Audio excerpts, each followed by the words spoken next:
Thank you for downloading this podcast from Talk Radio 702 and 567 Cape Talk.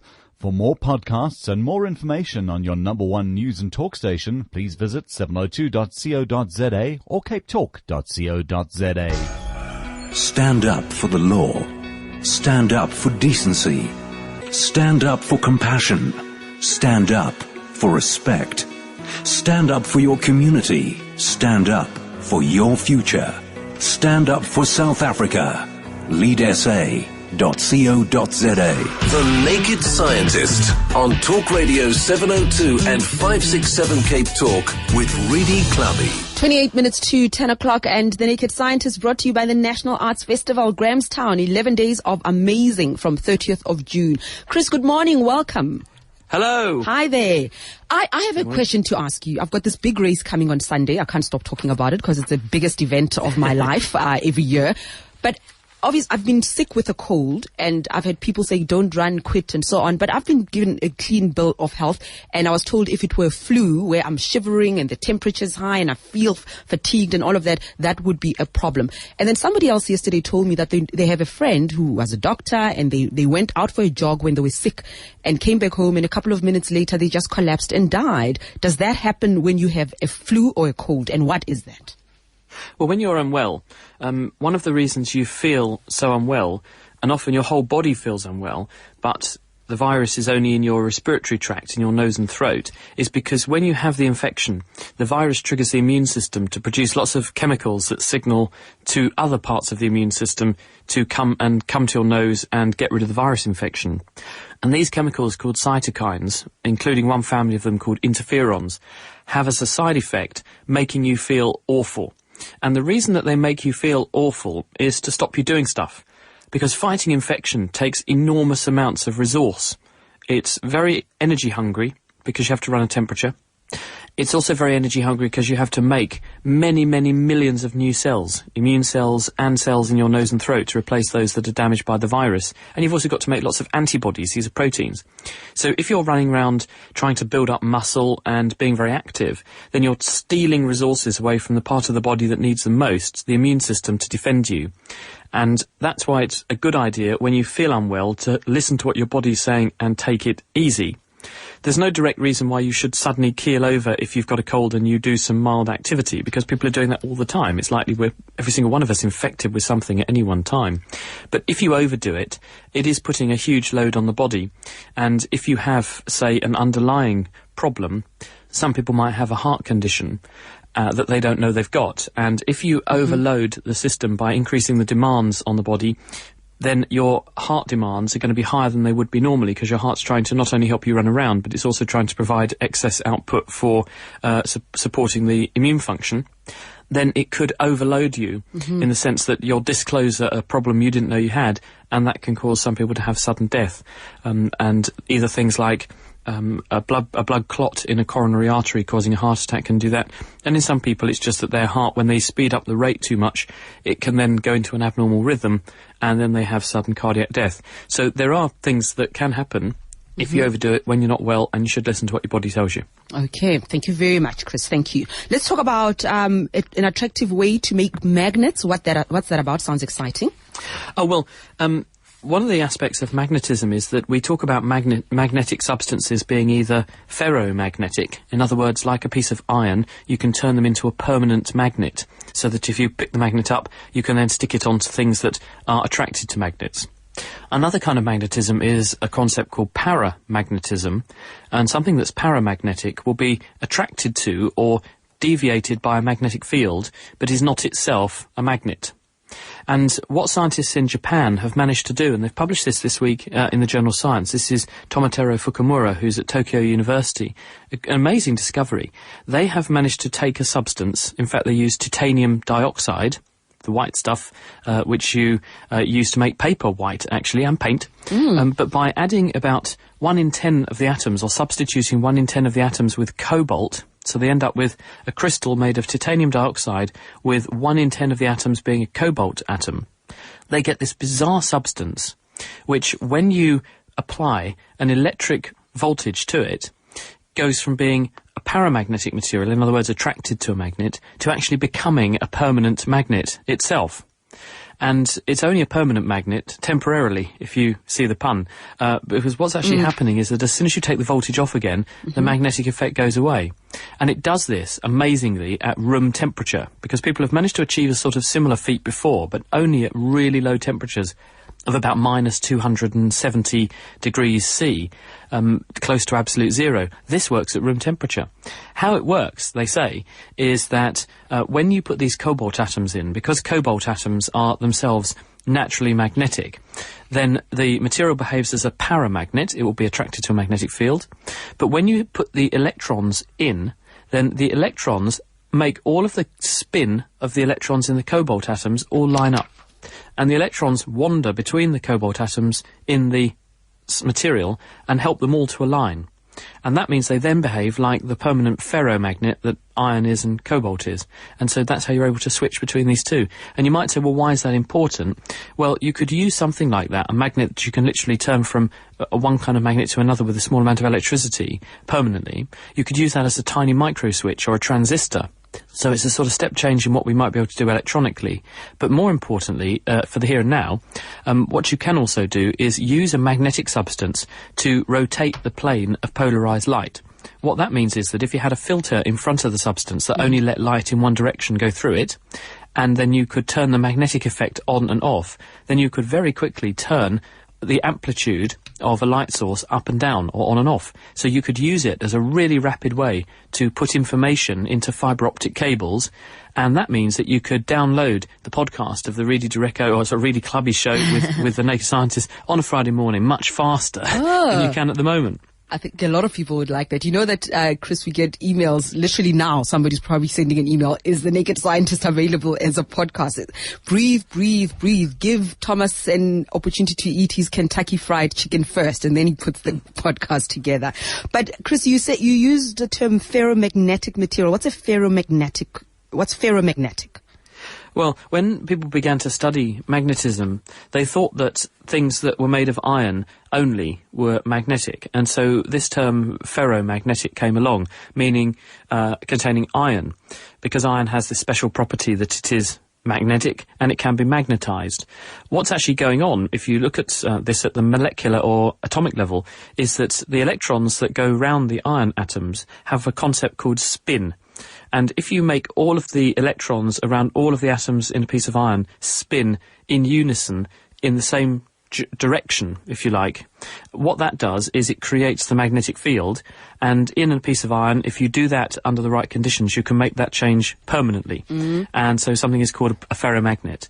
There are other substances, and oxygen. If you make liquid oxygen, that does not hold a magnetic effect like that, but if you put it between the poles of a very strong magnet, oxygen will move. So you can bend a stream of oxygen, liquid oxygen. It's pretty nasty stuff. It's quite cold at minus 190 degrees, but you can bend the stream of a piece of oxygen because it's paramagnetic. So those were the two terms that were arrived at, meaning a permanent magnet and then one that is a substance attracted to magnets but which is itself not a permanent magnet. And then scientists discovered there are actually a few other chemicals, like cobalt, which will behave like iron. So you've got ferromagnetic materials which are actually made of cobalt, for example. Okay. So it's slightly a sort of legacy of the old terminology. I get it.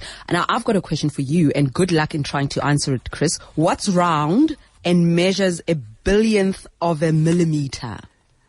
Oh, well, I know the answer because I wrote this. But there's a big story which is going around the internet and on all the news wires because of a big breakthrough from Imperial College in London. And this is a guy called Johnny Hudson and his colleagues at Imperial. And they have actually measured the shape of an electron. And an electron is about 10 to the minus 12. So it's about a billionth of a millimeter across. So a tiny particle. And there's always been this big question about, well, what shape is an electron? Because there are various theories around about what makes up an electron, what the particles are that make up atoms and so on. And by measuring the shape of the electron, it helps to constrain which of those particles might or might not exist, and that therefore we have to go and look for with experiments like atomic smashers at CERN with the Large Hadron Collider. So scientists wanted to measure the shape of the electron. They have succeeded in doing it. There is a paper in the journal Nature this week describing this. According to Johnny Hudson, I phoned him up and had a chat to him. It took him 10 years to do the experiment, so it's pretty difficult. But what they do is to take a chemical called ytterbium fluoride, and this has got some electrons whizzing round the outside of it, as do any atoms, and they use a very powerful laser beam to put energy into the atoms in such a way that they make the spins on the electrons all line up. And then they feed those atoms into a very strong electrical field. Now, the theory is this. If you have an electron that is not perfectly round, then when it goes into a strong electric field, then if you've got something which isn't perfectly smooth, then part of it will be trying to be pulled by the electric field in one direction, and this will not be balanced out by the opposite side of the particle, so there will be a force on the electron.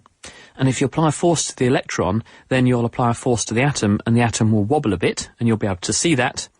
And on the other hand, if the electron is perfectly smooth, if it goes into the electric field, if one bit of it feels a force in one direction, this will be balanced out by the opposite side of the particle feeling a force in the opposite direction, so there would be no wobble, and therefore the atoms would stay still. And that's exactly what they saw. The atoms didn't wobble, and therefore electrons are, to all intents and purposes, perfect little spheres. And in fact, the accuracy and precision of the experiment means that if you scaled an electron, this tiny particle, up to the size of our solar system, then the accuracy with which it would be a perfect sphere would be to within an accuracy of the width of a human hair. That's how powerful this experiment was. And so this makes a very big difference to our understanding of what particles must or must not exist in nature, and therefore helps to direct physicists towards the kinds of experiments they need to do now to work out what matter is made of. All right, guys, we're taking your calls, all your questions on 021-446-0567, 011-883-0702, and I see some emails and SMSs. We'll try to squeeze everything in. We'll welcome your calls, though. It's better if you call, then we can answer you right here and now. The Naked Scientist on Talk Radio 702 and 567 Cape Talk with Reedy Clubby. And the lines are going mad. Let's go to you, Bernie in Parow. Hi. Hello, Reedy. Could I ask the Naked Scientist, would it ever be possible to diffuse or disperse a tornado? Okay. Sure. Hello, Bernie. Actually, someone was looking at this about a year or so ago. They were looking at how you may actually be able to guide the direction of tropical storms and things like hurricanes. The idea would be that you would in some way change the direction that the air was moving in, and you do that by having to put enormous amounts of energy into the air, and you could therefore reverse the movement that the air had already and therefore stop the storm building. Because when you have a hurricane or a similar tropical storm, what's usually happening is these form near the equator, and they form quite close to the equator because that's usually where there's a big area of very warm water, so you need sustained high sea temperature. The sustained high sea temperature causes lots of evaporation of, therefore, warm water, and the warm, saturated, hot air is less dense than the surrounding cold air, so it rises, and as it rises, the water also condenses out back into water droplets again, and that releases even more energy, which accelerates the process. You then pull in cold air from around abouts, which flow in towards the area where the warm water was and the warm, saturated air was rising, and because that cold air is coming in from across a big patch of the planet's surface, and the planet is spinning, the air that's coming in to replace the risen air is also spinning, and when you add all of the angular momentum of that air together, then it adds up to make a turning. And then as you get closer and closer towards the middle, rather like an ice skater with arms and legs outstretched, pulling the arms and legs into the centre to do a very fast pirouette, the air speeds up as it gets towards the centre and turns even faster. So that's basically what happens when you have these storms. And what scientists have been asking is, would it be possible to therefore reverse that spin, or to mean that the air coming in is going to be spinning in a different way, or that you change the local pressure systems so that the storm is guided away from land. When they do the calculations, theoretically you could do this, but the energy cost would be so high that's one problem. The other problem is that there's not a very high success rate. And what that means is that you could have an accident and accidentally send the storm in the wrong direction, and that means that you could then send it over an island or send it over a patch of country which it wasn't previously going to visit, and that could cause major loss of life. And then how do you deal with the legal side of that? Of course. So unfortunately, at the moment, we have to be in awe and in a big respect of the natural powers of nature. Thank you very much, Bernie. That's a very fascinating question. Let's go to, is it Lorna in Centurion? Yes, Reedy. Good morning. Mm. I want to know why, when a stone hits on the window from a weed eater, on the outside of the window, a chip comes off on the inside of the window, but the outside is intact. The outside is intact and the inside is damaged when Yes, stone. it's Okay. just a little chip that comes off. Chris? Hi, Lorna. The reason for this is that glass is quite a stiff material, and it's very good in compression. So if you squeeze glass, then it tends to be okay. But if you stretch glass and try and make it move and get longer, it's much more brittle. So when the stone comes off and hits the surface of the glass on the outside, it pushes on the outside surface of the glass, compressing it, but that deforms the inside surface of the glass into a curved structure, and that curve has a greater distance than if the glass were flat. And you can demonstrate this yourself. If you take a piece of paper and try and push the middle out in the paper, it will eventually rip because the paper isn't long enough to cover the curved path you're trying to make it follow. And as a result, one of the bits of the glass surface cannot stretch enough, and it pings off. And depending upon what sort of glass you have, it may well be laminated glass, which means the glass has got layers, alternating layers of glass and then another substance, usually some kind of protected plastic substance, and this is how you get strength. But the little chip that comes off on the inside may be the outermost surface of the safety glass, or the outermost lamina, which has pinged off. Thank you very much, Lorna. And I've got an SMS here, Shane. This person has been sending it for the last 3 weeks. Bill in Roodepoort, I hope you are listening. Bill wants to know, Chris, why is a helicopter louder when it approaches you and quieter when it has passed, and an airplane is quieter when it approaches and louder when it has passed? Both engines face backward. That's an SMS. Good question. I don't know the precise answer. I thought it was going to be a question about the Doppler effect, which is the Doppler effect is why an ambulance, a police car, or indeed an aeroplane sounds different when it approaches you than when it goes away. I think that's at least part of the answer. The reason that the sound is different is that if you imagine a police car, because that's an easy one to deal with, the siren is sending sounds to you at a certain frequency or set of frequencies. And those sound waves are coming to you at the speed of sound. As the vehicle approaches you, it's continuing to emit sound waves at the same rate, but those sound waves, because the vehicle is moving, are going to get bunched up together a bit as the vehicle comes towards you, because the vehicle is moving a bit faster than the vehicle is moving, and therefore the sound waves, when they leave the vehicle, are also moving, and therefore they're going to bunch up together on their approach to you. And as the vehicle goes away from you, the sound waves are going to continue to be made at the same rate, but the vehicle is going to be moving away as it makes each one, and therefore the sound waves are going to be coming towards you slightly more stretched out. And this means that the pitch that you hear is going to be higher when the vehicle's coming towards you and lower when the vehicle's going away. And in fact, we use the same trick to work out where things are in the heavens. When we look at stars, we can work out whether stars are coming towards us in distant galaxies or going away, because they are red-shifted or blue-shifted. In other words, the light that's coming to us from them is being more stretched out because they're moving away, and that makes them look redder than they should. Or if they're coming towards us, they look blue-shifted because the light coming towards us is being bunched up a little bit. I think that's probably part of the reason why Bill has noticed this interesting phenomenon with the sounds of the aircraft. Wayne in Rivonia. Yes, hi, Reedy. Hi, Chris. Great show. Thank you. Something has intrigued me for a while. I do a lot of driving, and a lot of commercial and industrial buildings I see have rotating mirrored pyramids on the corners of them. And I'd like to know from somebody, and I know Chris knows everything, what are these things? Are they powered? Are they solar powered? And what is their purpose? Hi, Wayne. I haven't seen these, but they may well be something, because we've got something sort of similar on some buildings here. They may well be over the top of ducting, and they may be cowling for air vents. Architecture has come on a very long way these days, and what people were originally spending most of their budget doing with the new building was keeping it cool. aircon is very, very costly. And what engineers and architects have worked out how to do very well these days is how to control airflow through buildings so that they can use rising warm air in one part of the building to draw in cooler air across other parts of the building, and therefore keep the building much better naturally ventilated and cut down the cost of the aircon. And this process can also be reversed in winter in order to keep heat in or deploy heat better around the building. So I would argue that those things are probably a sort of aesthetic way of making that aspect of the architecture look a bit nicer. But that's my guess. Thank you very much, Wayne, for the question. Last one for you, Chris. Tell me about the bottleneck cleared in artery research, clogged arteries. Yes. Well, one of the things that's come on a very long way in medicine in the last about 20 years is what to do when arteries get blocked up. Because in the old days, we had to send people for open heart surgery. You had to literally open up their chest and then do an artery bypass, where you put a piece of vein or a new artery around a blockage in a coronary artery in order to maintain good blood supply to the heart muscle.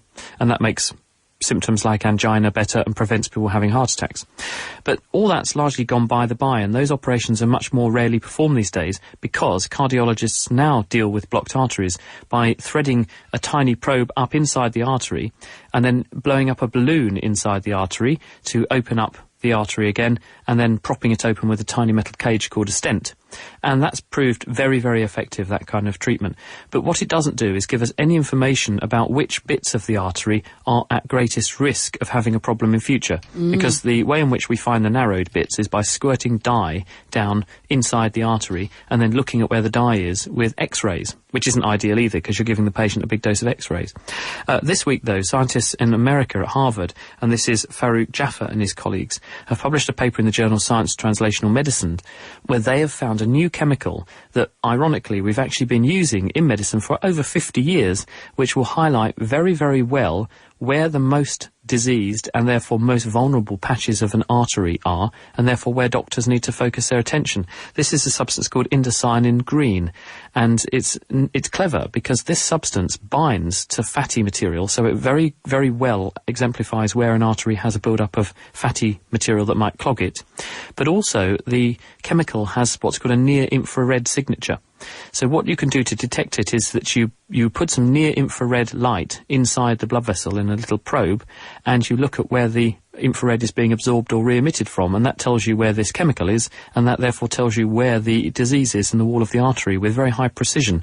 And it means that you don't have to use X-rays, which is even better because you then don't have to give the patient so many doses of ionizing radiation or the contrast media that you normally use to see where the X-rays are being absorbed, which can also be bad for people's kidneys. And because this dye is already in medical use and has been for 50 years and is safe, there's no reason why this couldn't be immediately used in the clinic. Okay, we're getting somewhere. Well, catch the Naked Scientist in the flesh in Grahamstown at the National Arts Festival from the 30th of June. It's a celebration of the best in South African arts, everything from classical to kwaito, 2,500 performances crammed into 11 days of amazing.